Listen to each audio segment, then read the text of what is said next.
Bismillahirrahmanirrahim. Assalamualaikum warahmatullahi wabarakatuh.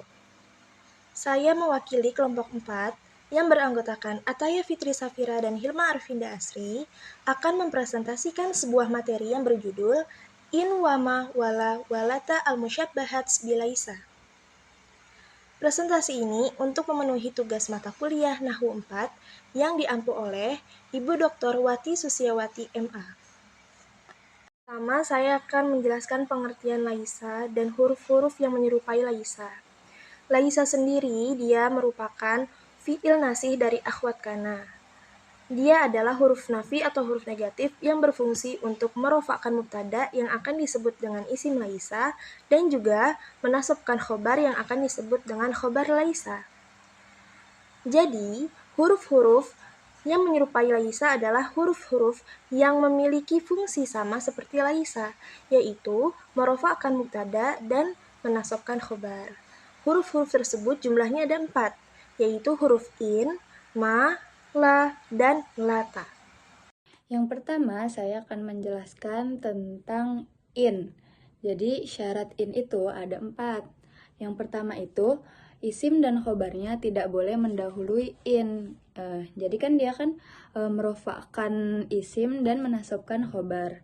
Jadi contohnya itu ada in rojulun ko iman. Innya itu huruf musyabahah bilaisa, rojulunnya ini isim, lalu ko imannya ini khobar. Nah, syarat yang kedua itu ada sebelum khobarnya itu tidak boleh ada ila. Jika ada ila berarti penggunaan in ini batal gitu. Contohnya in zaidun ko iman. Nah, jika ada ila berarti kan jadi mubtada khobar gitu. Lalu yang ketiga itu isim dan khobarnya boleh nakiroh atau ma'rifat atau boleh nakiroh. Di sini ada contohnya itu in al khairu doian. Jadi isimnya itu ma'rifat, doiannya itu nakiroh. Boleh juga in khairun doian. Isimnya itu nakiroh, khobarnya itu juga nakiroh. Jadi nakiroh dua-duanya. Lalu terakhir itu la yataqaddam ma'mul khobar alal isim. Jadi khobarnya atau ma'mul khobarnya tidak boleh mendahului isim. Contohnya in zaidun akilan to'amak. Jadi kan ini kan huruf musyabahah bilaisa. Lalu to'amaknya ini maf'ulun bi dari akilan. Jadi ma'mul khobarnya itu kalau dia jar majrur atau zorof mazruf baru boleh di depan seperti itu. Jadi lalu ma tamalu amal laisa fil hajatil hijazin walizalika tusama mal hijaziyah. Jadi ma ini adalah berfungsi sama halnya dengan fungsi laisa, tarfaul isma wa tansibul khobar. Jadi ada contohnya nih, ma zaidun ko iman, maknya itu sama tadi kan huruf musyabahah bilaisa, terus zaidunnya isim yang harus marfu, lalu khobarnya itu ada ko iman, dia harus nasab gitu. Nah, lalu syaratnya itu ada 4 juga. Yang pertama itu khobarnya itu tidak boleh dengan ila. Kalau ada ila syurutnya itu batal, penggunaannya batal. Lalu yang kedua itu yang kedua itu la taqba'daha in zaidah. Jika ada in tambahan, dia syaratnya juga batal, jadi tidak boleh ada in di dalamnya. Lalu yang ketiga ada la yataqaddam ma'mul khobar alal ism. Setelah isim tidak boleh ada ma'mul khobar. Ya. Lalu yang terakhir itu ada yata'akhir khobar anil isim ila idza kana al khobar syibul jumlah. Jadi kalau khobarnya itu syibul jumlah boleh yataqaddam, boleh didahului gitu. Terima kasih. Selanjutnya dijelaskan oleh Vinda. Selanjutnya huruf ketiga ada huruf la. Huruf la ini sama-sama merupakan fi'il nasih, yufidun nafi, dan memiliki fungsi sama seperti huruf laisa. Nah, huruf la ini memiliki syarat. Syaratnya ada 3. Yang pertama, antara isim dan khobarnya harus berupa nakiroh. Yang kedua, syaratnya khobar harus terletak di akhir atau setelah isim.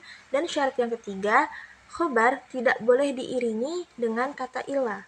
Contohnya terdapat dalam kalimat la khairun do'ian.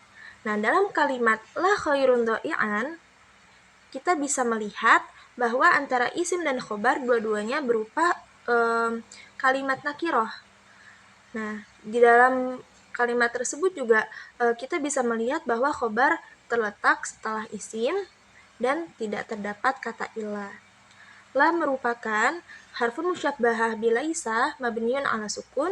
Khairun merupakan isim la marfu'un wa alamatu raf'ihi ad-dhammah, dan do'i'annya merupakan khabar dari la mansubun wa alamatu nasbihi al-fathah. Nah, yang terakhir ada huruf lata. Huruf lata sama seperti huruf-huruf sebelumnya merupakan huruf nafi yang beramal seperti laisa.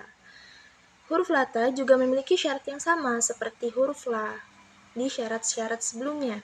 Yang pertama, isim dan khobar, keduanya harus berupa nakiroh.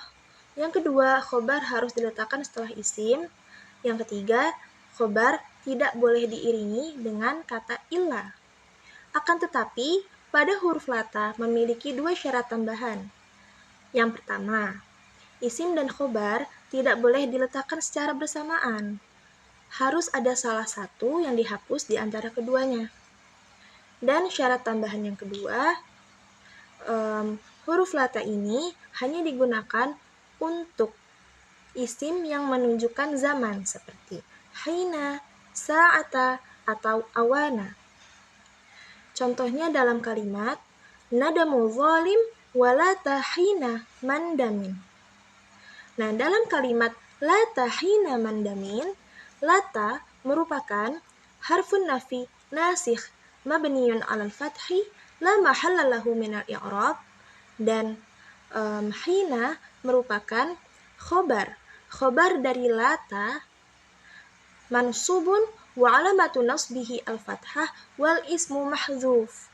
Jadi isimnya itu tidak diletakkan langsung kepada huruf hina.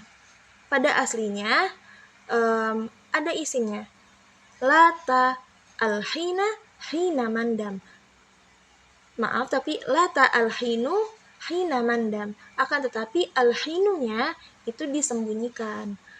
Nah, akan tetapi selain cara pengucapan lata hina mandamin, kita juga boleh mengucapkan lata hinu mandamin, yaitu khobarnya yang dihapus, karena dalam syaratnya hanya dihapus salah satunya saja dari keduanya.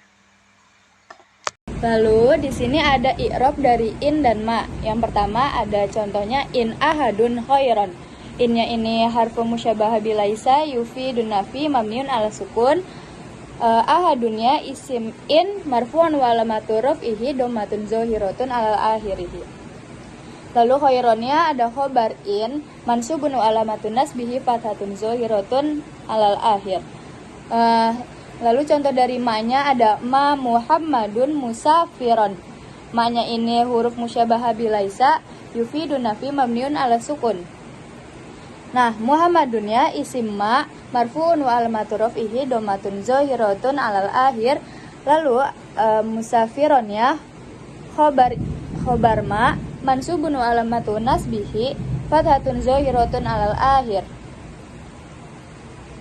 I'rab yang selanjutnya ada i'rab dari huruf la. Nah, i'rab huruf la ini sama seperti i'rab huruf-huruf sebelumnya, seperti huruf in dan ma. Contohnya, la rajulun na'iman. La harfun musyabbahah bilaisa yufidun nafi mabniun ala sukun. Rajulun ismun la marfu'un wa alamatu raf'ihi ad-dhammah. Na'iman khobar la mansubun wa alamatu nasbihi al-fathah.